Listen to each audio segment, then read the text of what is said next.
Hi guys, and welcome to Podcover Sports Talks. And we're going to talk about the Union Berlin versus Bayern Munich match. So it's like oxygen that Bundesliga has returned, and it's the first major European top flight league to return after this lockdown. And yes, there are a lot of safety protocols, but these are the boring stuff. So let's just jump into the match. Uh, though I'm excited because it's football, the game wasn't that exciting. Bayern started off with a 4-2-3-1, their generic formation, whereas Berlin played a 3-4-3, which they actually really used well. So we'll be talking about it. Uh, so let's start off with uh, a few key points in the game. Bayern was playing kind of a high line, and yes, the offside traps that they were actually putting out were really, really on point. But yes, there were chances where they could have conceded a goal because of maybe lack of coordination from Boateng's end, between Boateng and Alaba. Well, we can't actually tell Alaba anything about it because he's not a primary centre back, but he has been doing brilliant in the centre back position, and Boateng's slips were at critical places, which could have actually caused maybe two goals. I guess yes, I think yes, two goals. It could have caused just because of Boateng slips, and it was like either inside. There was one inside the penalty box which he failed to clear. Luckily, there wasn't any of the Union Berlin strikers there. Otherwise, I think they would have scored. Another one was from a sliding tackle where he missed the ball. So these are the things which are actually relevant with many players, because after the lockdown they are coming in, they are a bit rusty. It will take some time for them to get used to this high end and high intensity game. But yes, the game nonetheless was really good. The game saw a few patches where the game was being clustered in one position in one place, which was usually whenever Union Berlin got the ball, or maybe during the set pieces, like from an offside call or maybe goal kicks. So that's something that's something we should focus on, because you know uh, when you're clustering, you're actually making it easy for the opponent team to break and make the game wider, which Bayern did, but they didn't actually score from any wide play, just from breaking those clusters made by Union Berlin. But yes, that's an effective way to keep the ball within yourself, and actually shorten the space for running inside the midfield for players like Goretzka, Muller, who are actually like kind of fox in the box. So it blocks their way. Brilliant move by Union Berlin in that manner. But yes, it is risky to put on a strategy like that against a team like Bayern, who has pacey wingers like Gnabry, and you have Alphonso Davies, who has been brilliant this season. He's primarily a winger, but he plays as a left back just because of these injury scenario, and he has been doing a lot of justice in that position. Yes, so let's move on to how each of these teams played. Bayern did not play up to the level it was expected, but Union Berlin did a really good job to contain Bayern for a long time. But then they had a penalty, which we'll be talking about. Yes, so Union Berlin did contain Bayern, and in the starting, they did get more chances to actually get some goals, but nonetheless, they lacked finishing. They're a really physical side, very physical side, but they lack the finishing. But they have just come up in the Bundesliga for the first time. They're playing in the top flight of the German league, any of the top European leagues. So I think it's very, very. It's something that we should appreciate very much, as containing a team like Bayern is not at all easy. All right, so Bayern was really sloppy at times. They did really play well at the last phase of the game, but there were moments where we could see something which actually nobody has seen much, which is Thiago Alcantara uh, miss passing. Like there was a long ball from the left hand side, and he tried to attempt the long ball, but it was like it was a vague long ball. So that's something, that's a very rare scenario that we actually saw, just as rare as empty stadiums in the Bundesliga. So the players are a bit rusty.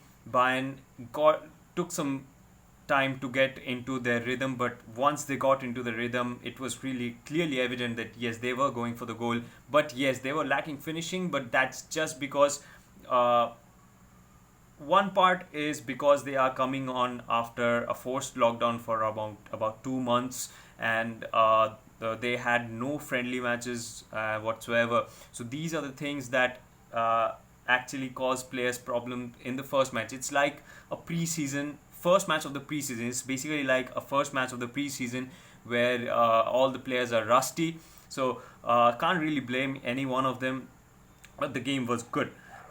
Yes, every game is going to be good now because we missed football, so uh, we will be biased in that way a bit, but still, it's fine.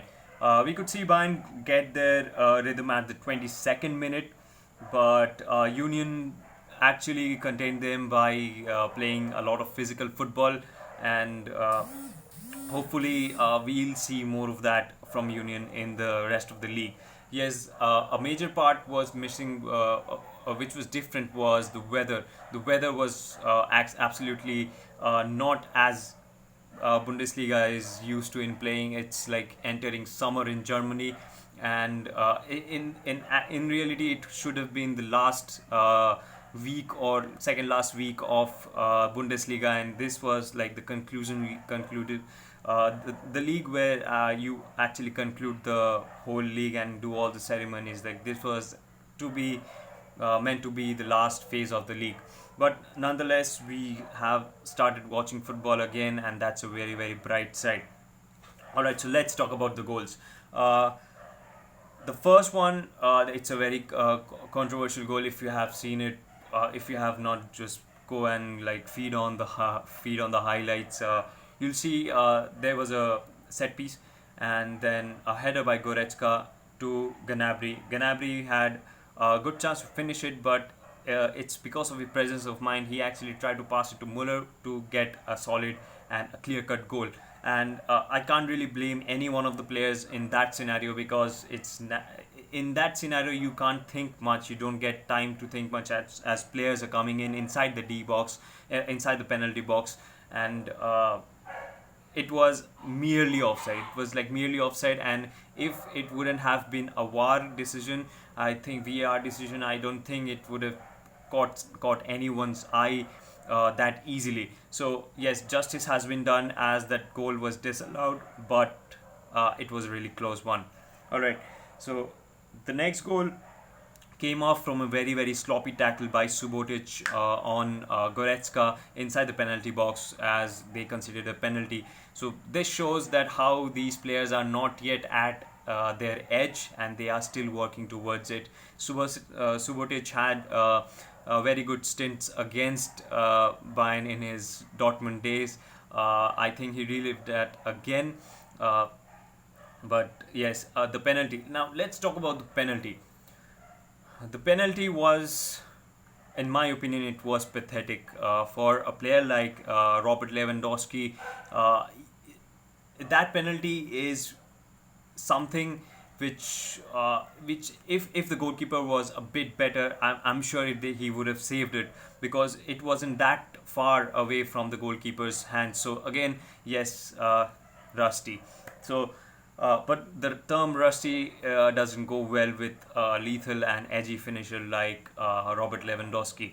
But then let's move on to the second goal, which I think was one of the most perfect moments in the match for Bayern, where a perfect cross from Kimmich and a perfect header by Pavard as he was being guarded by two defenders. He got up, did a lot of work to do that, and yes, a header. The last time he scored in the Bundesliga was probably in match 9, and yes, against Union, I guess.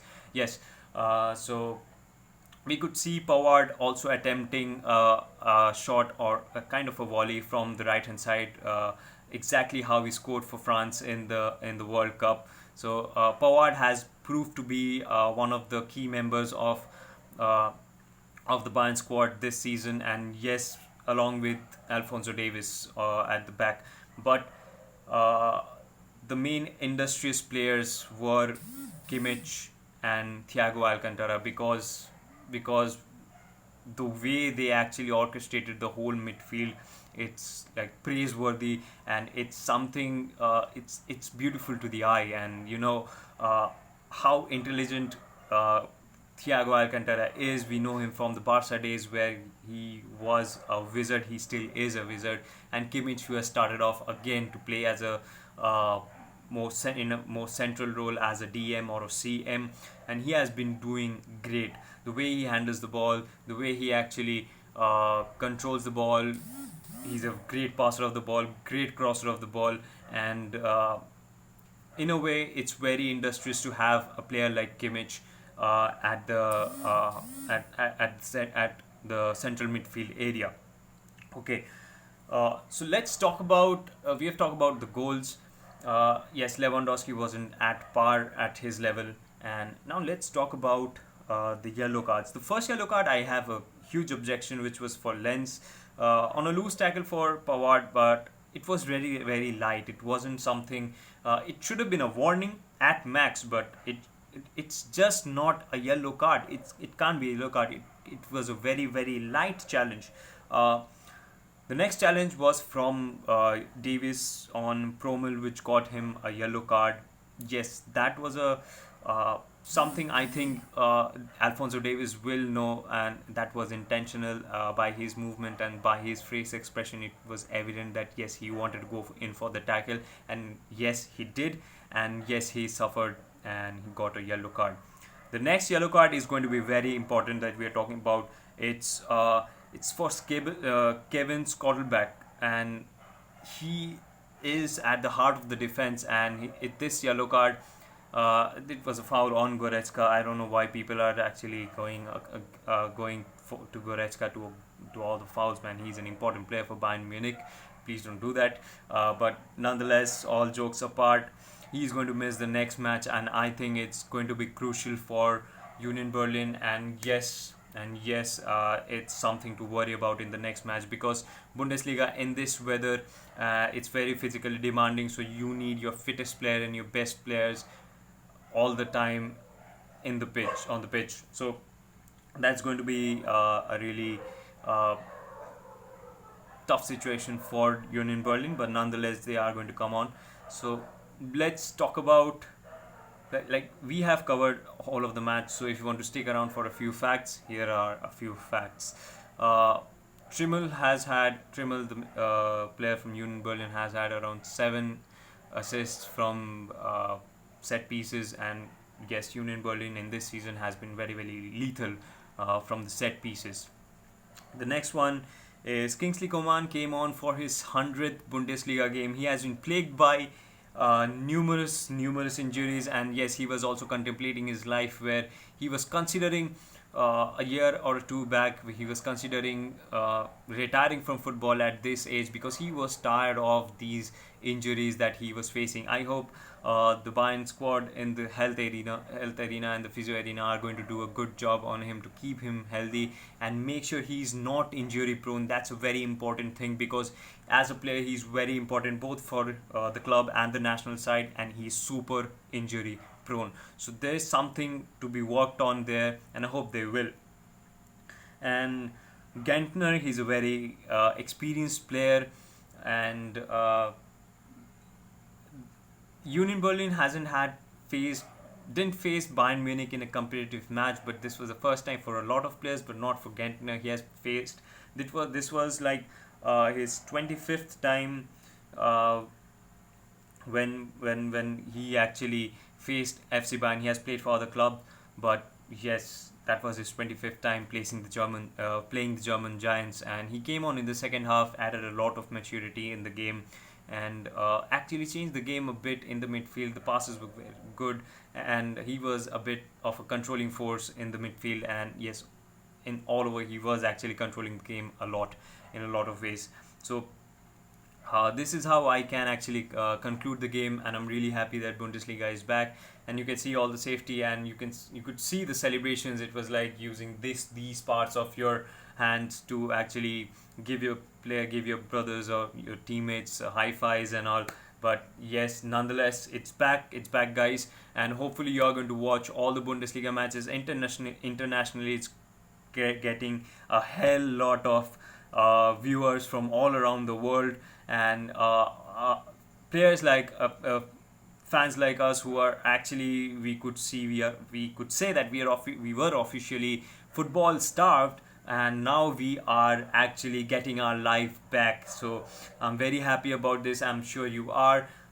Time to end this session, and yes, please stay safe, and please follow all the rules for safety and health, and keep your family and yourself safe, because it's really, really important, and it's a tough time for everyone.